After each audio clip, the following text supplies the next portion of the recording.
Press the bell icon on the YouTube app and never miss another update.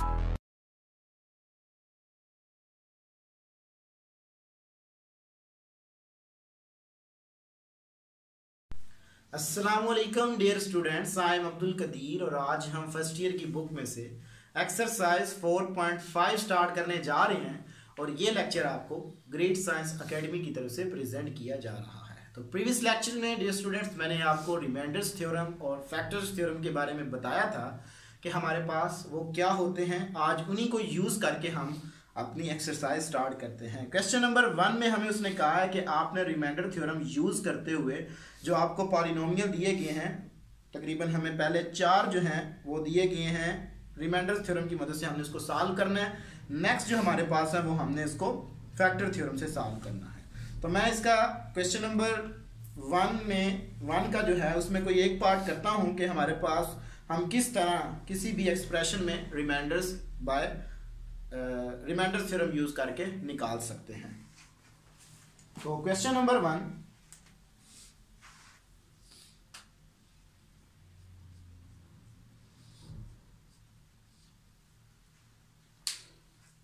Expression है मेरे पास x square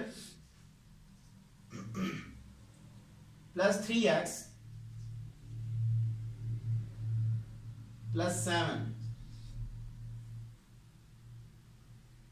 x plus 1।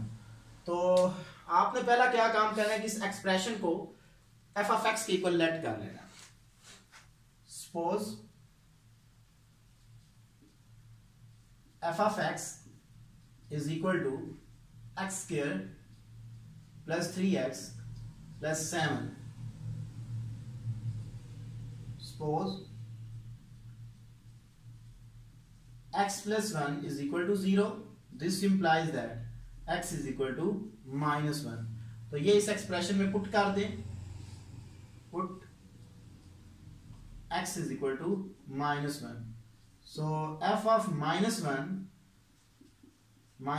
का square plus 3 into -1 plus 7 is equal to 1 - 3 plus 7 is equal to 5। तो reminders मेरे पास क्या आ गया जी, 5।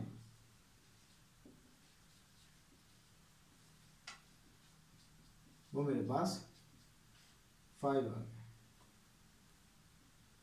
ये मेरा आंसर। तो इस तरह हम, सॉरी यहाँ पे स्पेलिंग की मिस्टेक, रिमाइंडर्स। तो इस तरह हम किसी भी पॉलिनोमियल में अपना रिमाइंडर्स कैलकुलेट कर सकते हैं। नेक्स्ट उसने कहा है कि use the factor theorem to determine if the first polynomial is a factors of the second polynomial. यानी कि हमने बताना है कि मैंने जब आपको करवा रहा था फैक्टर थ्योरम तो मैंने आपको बताया था कि जब हम किसी भी एक्सप्रेशन में कोई वैल्यू पुट करें तो उसको पुट करने के बाद हमारा रिमाइंडर आ जाए 0, तो जो ये वाला हमारे पास एक्सप्रेशन होगा ये हमारे पास उसका फैक्टर्स होगा। अगर यहां पे मैं इसको पुट करता तो मेरे पास आंसर आ जाता 0। तो मैंने कहना था कि x plus 1 is a factor of this expression. अब ये 0 नहीं आया तो इसका मतलब है 5 आ गया, तो हम कहेंगे कि ये मेरे पास फैक्टर्स नहीं है। तो एक एग्जांपल के जरिए मजीद हम इसको क्लियर कर लेते हैं जी। Question number 5,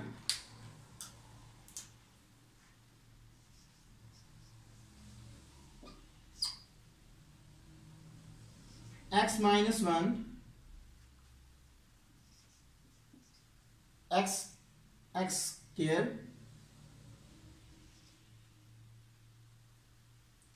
plus 4x minus 5। तो वही काम हम करेंगे जिस तरह हमने रिमाइंडर थ्योरम के लिए किया। Let f of x is equal to x square plus 4x minus 5। So suppose x minus 1 is equal to 0. This implies that x is equal to 1. तो इस एक्सप्रेशन में पुट कर दें, put x is equal to 1। तो जब आप इस expression में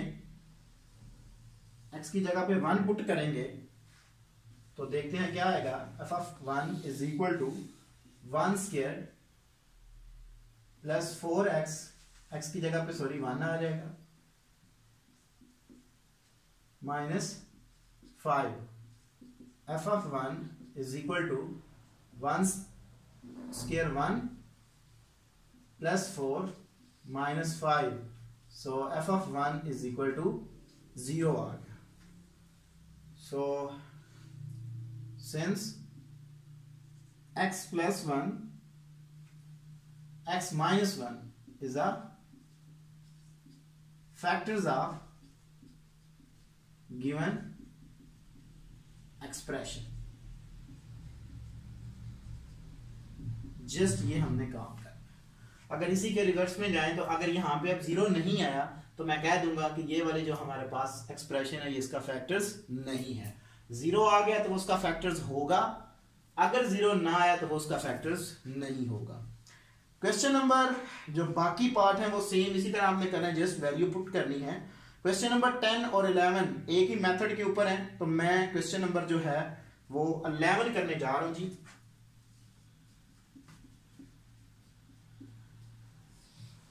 उसके लिए हमें जो गिवन एक्सप्रेशन है वो है मेरे पास कि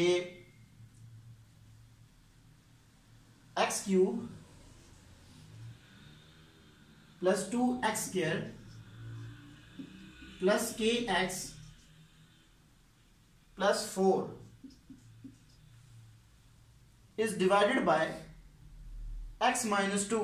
The remainder is 4. यानी कि x minus 2 को जब हम इसमें पुट करेंगे ना, ठीक है, तो जो हमारे पास रिमाइंडर है ना वो किसके इक्वल होगा, वो हमारे पास 14 के होगा. तो अगर वो 14 के इक्वल है तो हमने क्या करना है, k की वैल्यू फाइंड आउट करनी है.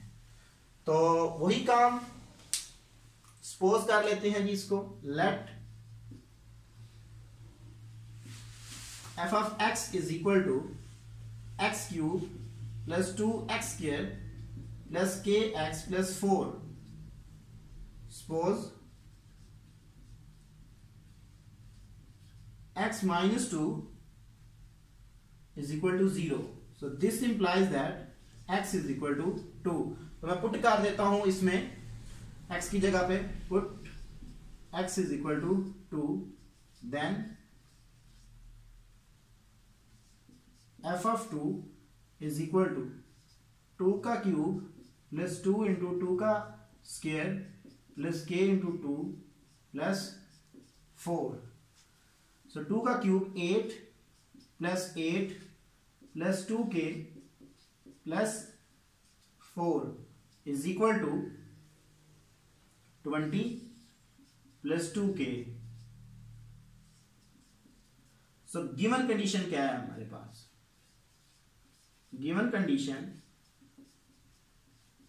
वो है मेरे पास कि जो मेरे पास रिमाइंडर है वो किसके इक्वल है, 14 के. So f of 2 is equal to 14. तो यहां पे मैं क्या करता हूं, इज इक्वल टू 14 रख लेता हूं. 20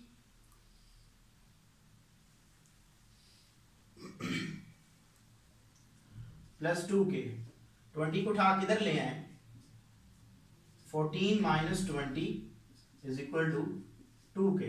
this implies that 2k is equal to minus 6. ये term cancel out. So k की वैल्यू मेरे पास -3 आ. तो इस तरह हम यूज करके रिमाइंडर्स थ्योरम के जरिए हम किसी भी अननोन की वैल्यूज को कैलकुलेट कर सकते हैं. तो आज मैंने आपको एक्सरसाइज 4.5 में फर्स्ट 11 क्वेश्चंस का मेथड बताया. नेक्स्ट लेक्चर में हम सिंथेटिक डिवीजन को डिस्कस करेंगे. वो हमारे पास सिंपलेस्ट फॉर्म होती है किसी भी लॉन्ग पॉलिनोमियल को छोटी वेव में सॉल्व करने के लिए, बजाय कि हम बड़ी डिवीजन करें. तो ये हमारे पास शॉर्टकट मेथड होता है. ये इंशाल्लाह हम नेक्स्ट लेक्चर में डिस्कस करेंगे. और ये लेक्चर आपको ग्रेट साइंस एकेडमी की तरफ से प्रेजेंट किया गया. Thank you for watching us. Allah Hafiz.